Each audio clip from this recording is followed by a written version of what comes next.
In today's video, I'm going to teach you how to collect logs in Datadog.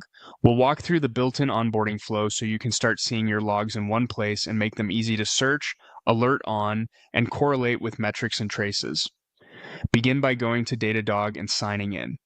Confirm you're in the correct site and organization so your settings apply to the right environment. From the left-hand navigation, click Logs. This opens the Logs homepage and the onboarding panel that asks, where are your logs coming from? That question guides you to the best setup path for your infrastructure. Choose server when your logs originate from host-based applications or system services.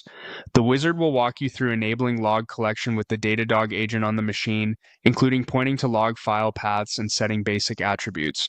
Add clear tags like env, service, and version so you can filter and find issues quickly.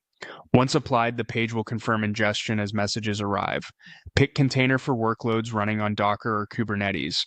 You'll enable log collection in the containerized agent or via auto discovery, letting Datadog capture stdout and star and, if you choose, application log files inside containers. Use labels or annotations to set service and env consistently across pods so logs group correctly in queries. Select cloud when your logs come from managed services. The workflow connects your cloud account and routes logs from services like function runtimes, load balancers, and managed databases into Datadog. Make sure the integration has the required permissions and scope it only to the accounts, projects, or subscriptions you intend to monitor. Use client to capture logs from browsers or mobile apps with Datadog's SDKs.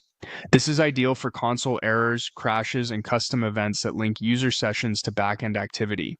Configure sampling to balance visibility and volume, and align naming with your backend service and environment tags for clean cross-correlation. Choose Other for sources like syslog or custom applications sending logs over HTTPS. Point your emitter to the intake endpoint provided in the wizard and authenticate as instructed. Keep your message format consistent. Structured JSON makes parsing and searching far more effective. As logs start flowing, you'll see real-time status on the onboarding page in the Logs Explorer. Filter by service and env, expand a log to review parsed attributes and verify timestamps, hosts, and tags look right. If something's off, return to the same source panel to adjust configuration. With the right source selected, server, container, cloud, client, or other, you'll have reliable log collection in Datadog and a solid foundation for dashboards, monitors, and fast troubleshooting.